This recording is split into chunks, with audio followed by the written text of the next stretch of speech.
We made this bowl of katsudon without adding any extra frying oil. It's a lot more healthy, high in protein, and great for my bulk right now.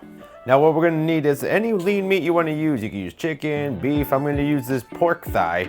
Very, very lean cut. You can also use a pork loin, whatever you wanna use.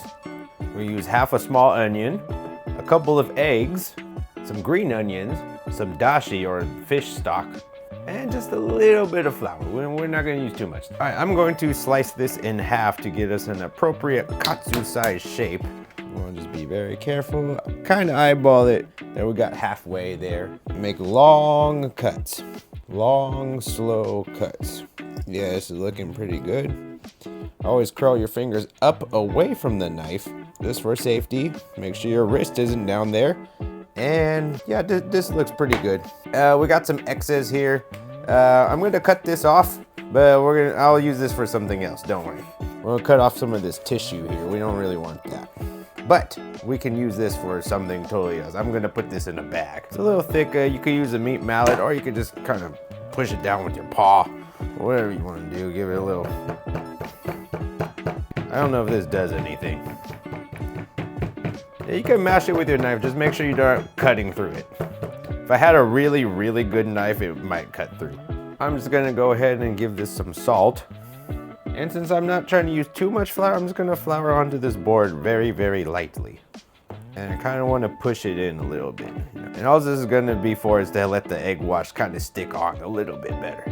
All right, now we're gonna beat one of our eggs. And add about a tablespoon of water to it. Bring our breadcrumbs over here. And you know how this works. You go egg and breadcrumbs. Go ahead and make sure you push those breadcrumbs in too. You wanna give it some force, like you're taping something down. You know, you don't just lay the tape over, you push the tape onto something, right? Yeah. I know people say, oh, you should have one wet hand, one dry hand. Oh, nonsense. Just get your paws in there. Make a mess in your kitchen. Yeah. All right, there we are. Now you at home probably have an oven or maybe an air fryer.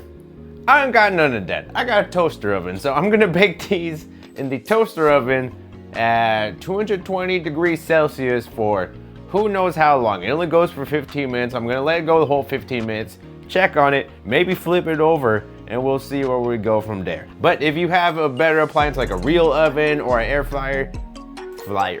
fryer, please use that. That will be 100% better. Okay, in they go. Also, hang on to this egg wash that we use. We're gonna utilize this egg a little more later. Now while we're waiting for all that to go, we're gonna go ahead and slice this onion into strips, or into slices, whatever you wanna call it. I mean, how did you get on the table? Like, if you're on the table, what's going on underneath? Is there like a black hole down there? Is your body down there? Are you like buff as hell? Who knows? All right, go ahead, take these slices and throw them into an appropriate bowl. A very, very appropriate bowl. All right, our pork's cooked through, but it's not really crisped up as much as you'd want it to be. So since I don't want to add any extra oil to this recipe, I'm just gonna lightly toast it over this hot nonstick pan. As you can see, the bottom on the parchment paper gets a little gooey, so we're gonna put that down. We're gonna heat a sizzle, and then we're just gonna wanna let this, you know, just crisp up on the bottom. Kind of letting the fat from the pork be the deep frying oil for this. The confit, as you would say. Gonna give these guys a flip, and now we got a little browning on some of that panko. That's what we want. Yeah, it's a little black, but that's what happens when you're not actually like deep frying it. We're just kind of cooking it, but that's gonna be okay. So we got this nice little crust right here. That's what we want. And now that we got that crisped up a bit, we could throw it back on this tray and then finish it up in the toaster oven. Now, if you have the air fryer or something, you probably don't need to do this part, but this is like the toaster oven version of this. So the lowest of the low quality equipment. Now in this pan, we're gonna add some of our onions, actually all of our onions. We're gonna add our onions. We're gonna put in a little bit of water and some of our dashi stock. We're gonna give these onions just a light cooking. Once we got the bubble going, I'm gonna add a little more ingredients to this. First, a splash of soy sauce, a splash of rice rind vinegar, rice wine vinegar, holy hell. And normally you would add sugar here, but I'm gonna use some 0-calorie artificial sweetener because there's nothing you could tell me to say that this is bad for you. Stop fear-mongering people into using good ingredients. I'm gonna go ahead and mix that all up. Oh, this smells incredible. Very similar to our oyakodon recipe, actually. We're kind of actually making the oyakodon like flavoring here. Very similar dishes. All right, put that pan on low over there so it doesn't dry out, but I'm going to take one of our katsus and start slicing it. So to get even slices, what I'm gonna do is we're gonna slice it right down the middle. And if it's a little rare, that's okay, we're not done cooking it. And then I'm gonna slice each of these slices in half. I don't wanna do a chop through just so I don't ruin the breading. And then we have 4 slices here. I'm gonna slice all of these in half. And this is a good way to get an even cut. All right.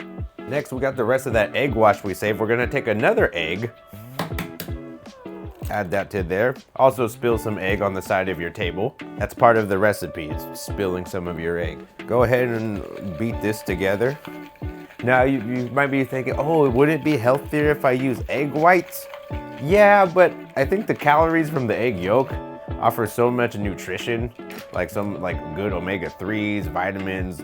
Don't throw out the egg yolk. By all means, if you have access to liquid egg whites, you could use those, but I would rather you not like take a yolk out and then dump that down the drain or throw it in the trash. So then please don't do that.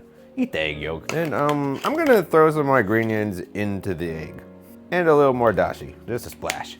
Just to act as a seasoning. Now we're gonna bring this over to our pan. Put the heat back up to let this reduce down a little bit. I want this to reduce just a bit more. Okay, I'm gonna lower my heat down to about a medium low now. And we're gonna throw our katsu right on top of this liquid right here. Yeah. Then we're gonna drizzle our egg on.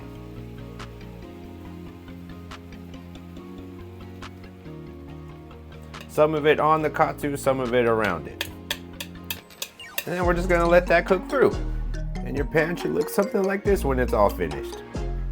Now I'm on a bulk, so I measured out 300 grams of white rice. Adjust accordingly to what your fitness goals are and what your calorie intake is. We're gonna take this, go ahead, and try to get this over. There we go. And get the rest of our egg and onion in there. Yeah. And just top garnish with a little more green onion, and there you have it.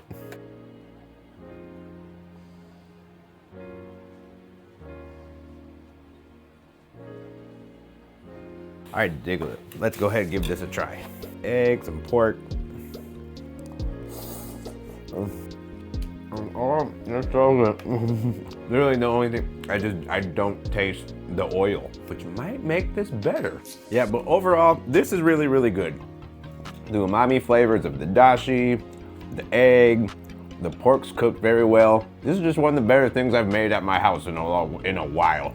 High in protein, reduced fat from the regular version of it. Just overall good food.